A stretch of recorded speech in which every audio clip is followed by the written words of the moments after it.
Are you ready? Are you starting? Are you starting? Are you starting? Are we starting already? Are you recording? I'm so excited for this video today. I just got back from work and I thought, you know what? Let me record a video and tell you guys about genetic counseling in South Africa. Let me tell you about this career, what it is, what it entails, what am I doing.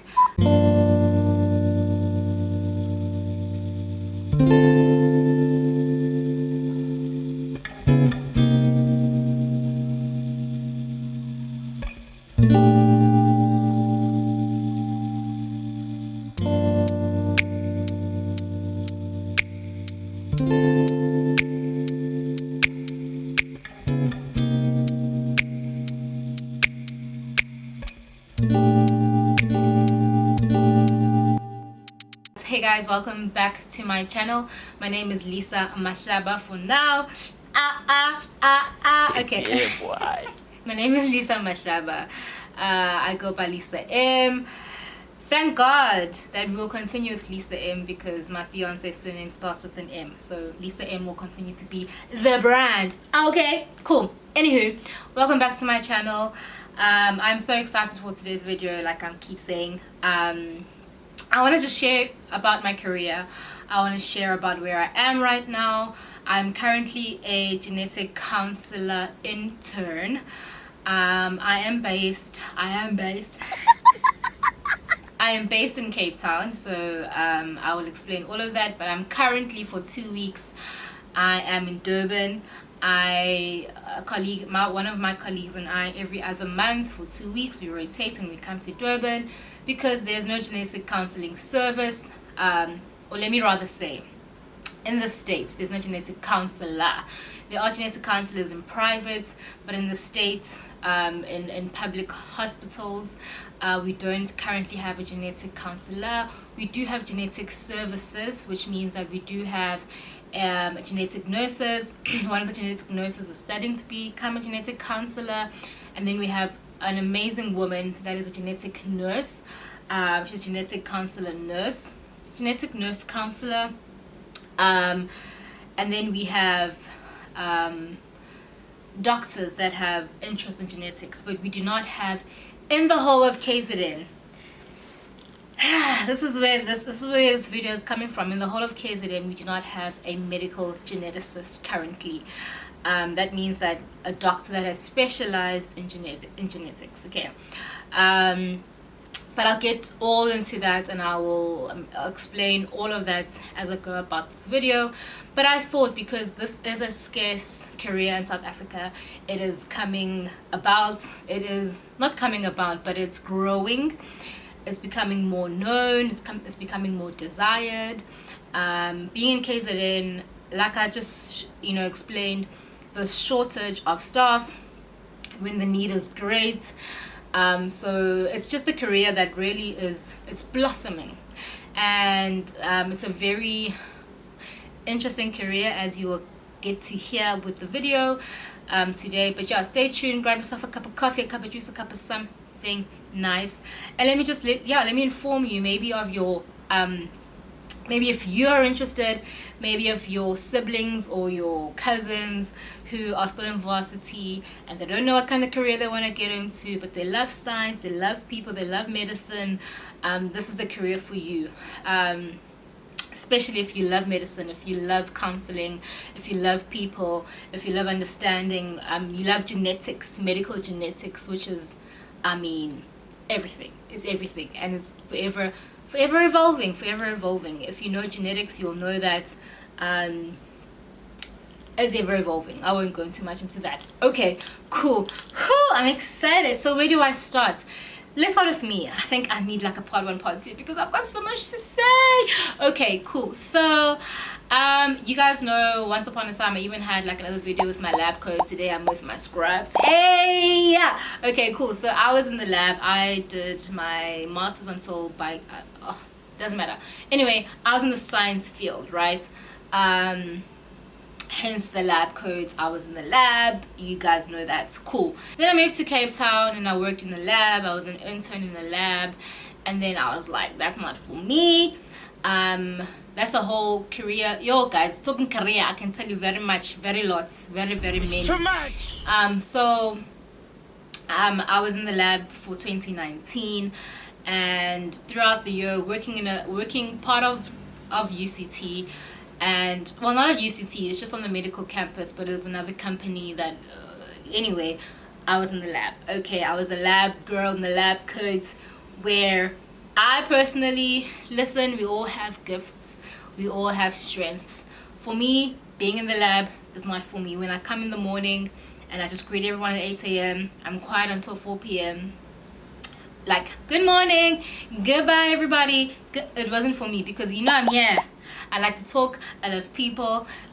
So for me, I wasn't really satisfied, and I knew that I need to still be on the search of like, what am I going to do career-wise, right? So I was on the continuous search. Although I really appreciated my job, it was an amazing opportunity to be part of that team, part of that company. But I was still on the search, right? Cool. Just hold that thought. Hold up. So I'm the science girl, I'm a biochemist, I'm in the lab, I'm doing all the research, I'm doing all the experiments every day, I'm reading papers, I'm reviewing papers, all the science and research stuff. Cool. And then I have one of my friends, right? Thanks to my friend, because here we are today. One of my friends unfortunately had breast cancer. She has overcome that, thank God. But yeah, so at the time she had breast cancer. It was very new to her.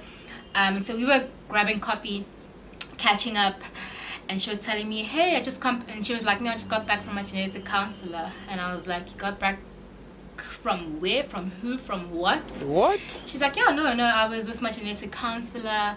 And she was just telling me, that there's a risk that the breast cancer is running in my family. And then her mom came in for some testing. And so they tested her to find out if this cancer is running in the family, and that they can test her mom and anyone and her sister who's at risk. And she was telling me about this genetic counselor, and I was like, whoa, I've never heard about this. I went home, I did my own research, and I found out there's such a career called genetic counselling, where so you counsel, you educate, you support, you give information about genetic conditions, about birth defects, about conditions that can be running in the family, right? You explain that to the family, you see who's at risk, you can do genetic testing, you interpret those results, you explain all the scientific stuff to patients in layman's terms for them to understand. So we see from pregnant women that have issues in their pregnancy, and their babies have some chromosomal abnormalities or any sort of abnormalities. We see pregnant women and we counsel them, and we tell them if baby is not going to be okay, if they have a poor prognosis. We sit with the mothers, the pregnant woman rather. Let me be politically correct. We sit with the pregnant woman and we explain what they're seeing in the scan that is not normal, and who's at risk, and if you're over 40 or over 35, depending on what hospital you're at. We speak to you because you are at advanced maternal age, and we talk about your risks of having a child with Down syndrome. We explain all of that. So pregnant women we see in peds as well. We see kids that have genetic conditions. We counsel the parents, we speak to the kids if they, depending on how old they are. We counsel and we explain what this condition is, what it means for their life, how to help them to manage, and we help them and we support them, and we explain the scientific and the medical part of it. So you study medical genetics and counseling, right? The principles of counseling, psychology, and yeah, you learn all of that. Cool. So it's pregnant women, it's peds, it's adults that have genetic conditions. So obviously some conditions you get later on in life, adult onset conditions. So we explain all that to the patients, and we again, the condition, the testing, the who's at risk, interpreting results. We explain all of that. Okay, and then cancer. which my friend, how I got introduced, because my friend had breast cancer and she told me. So if you know, for instance, if you have a strong family history of any sort of cancers, we are the people you come and talk to because we look at your family history. That's what we deal with a lot. Obviously, genetic is running in the family, it's in the bloodline. So we do a lot of your family history. We look at your family history. What are we concerned about? What are we seeing? Is there a pattern that we're seeing? Because there's different patterns of inheritance. You have your autosomal dominance, your recessive, your X-linked, all of that. So we are the ones that investigate, looking at your family history, and we say who's at risk, and then we can do all sorts of things. And then we explain that to patients, and we help them throughout that journey and make things clear, and they understand what they're doing and how it's going to help them. Cool. So yes, guys, that's like a nutshell of what we do, right? What did I want to say as well? So how do you get into becoming a genetic counselor? It is a master's degree, so you would have done your BSc, your psychology degree, up until honors. You would have to have finished up until, what's that, NQ level 8, 9. You'll know the NQ level. Anyway, so you would have been able to, you should be at finished up until honors, so that you can do the masters, because it's just a master's specialized degree. Cool. It's 2 years. And obviously then you need to do an internship, where I am. So you do your master's for 2 years, and the internship is 2 years. But within your second year of your master's degree, you start your internship, and then you have another extra year after you've done the 2 years of your internship continuing. So I'm in that year now where I have done the 2 years of my master's degree, and now I am an intern for the year. Right, cool, we get that. It is offered in South Africa. It's offered at UCT, where I currently am. It's at UCT, University of Cape Town, and Wits, University of Witwatersrand. Wits, okay. I'm not familiar with Wits, but I know that with Wits they take about 4 students every 2 years. So you can already see where this is going with intake, right? We at UCT are taking every year about 4 students. So with me and my classmates or my colleagues, there's 4 of us. We started 4, and yeah. So they take obviously very few people. They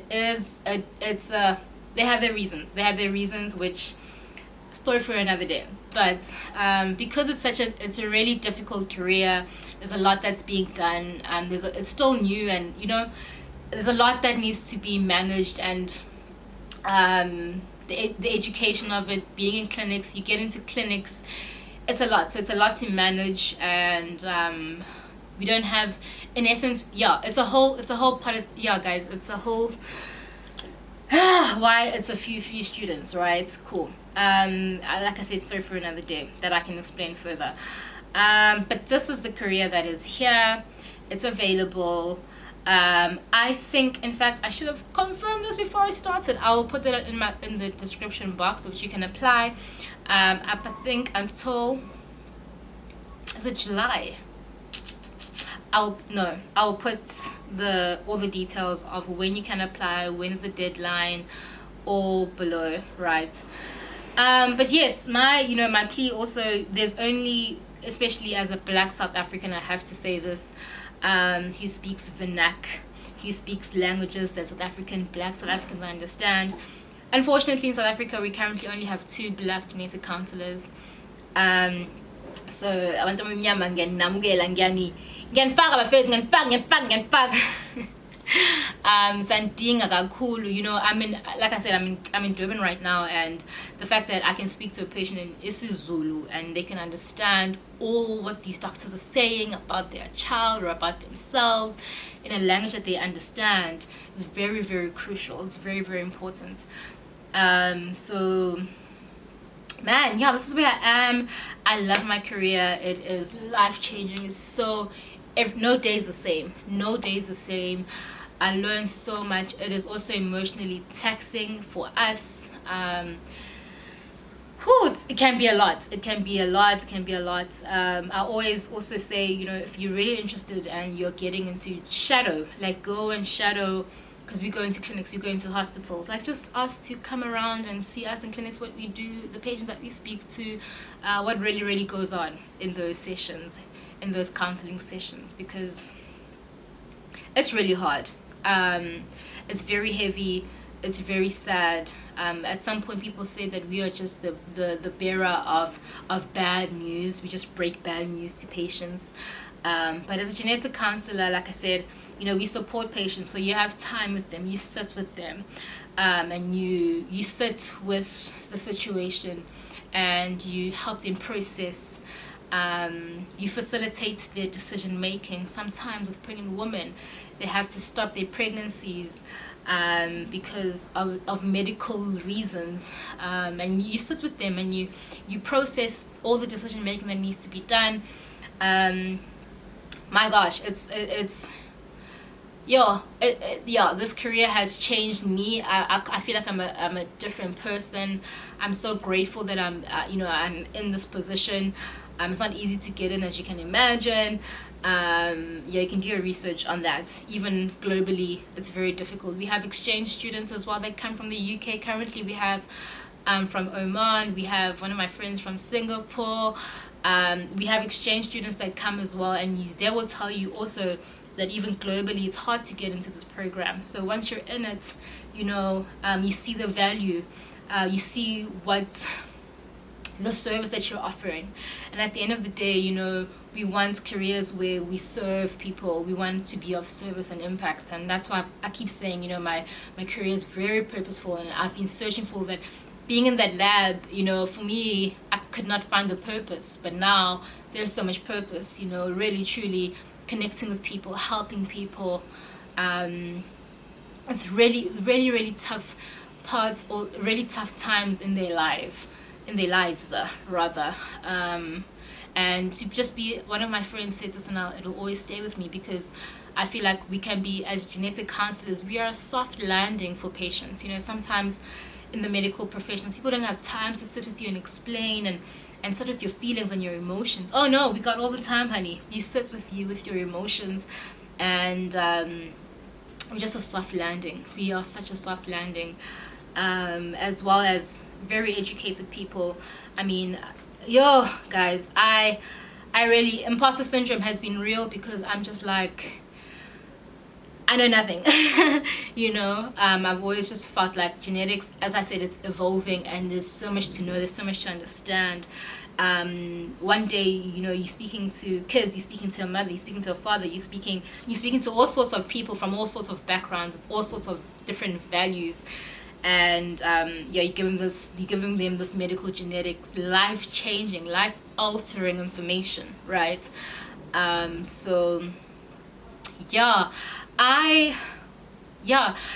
This is just all from the top of my head. So I know that I'm going to finish this video, I'm going to think, I forgot to say this, I forgot to mention this. So please ask all your questions below. I'm happy to answer, I'm happy to help. You can DM me as well, I'm happy to always answer. And what else? If I see that there's a need for another part 2 to be more extensive on certain aspects of what I've spoken about today, I'm more than happy to do so. And I hope I did genetic counseling in South Africa, giving you information. I hope I did some justice to what the career is about. All right, yes, like I said, I just got back from work, and I just felt like I need to share more about this, because I'm seeing such a great need. And I think it's also about awareness. This is about awareness at the end of the day. It's about awareness of letting people know, because I myself, having gotten to a whole master's level in the science field, didn't know about this career. Okay, I personally did not know. So and it had to take my friend to have a coffee date with me to tell me, it's for me to know. So I think it's also a matter of awareness. I think for me, even if I didn't explain everything fully well, but you guys get the gist, I hope. And it's more about awareness. It's more about people knowing that there are such careers. And cool. It's a long road ahead. But it's good. It's meaningful. I can say a lot. I promise you, I can say so much. But yeah, I'll wrap it up there. Please feel free to ask any questions that you have. I hope my colleagues and everyone who knows more can also answer and help me as well. Okay, cool. Yes, guys. Bye.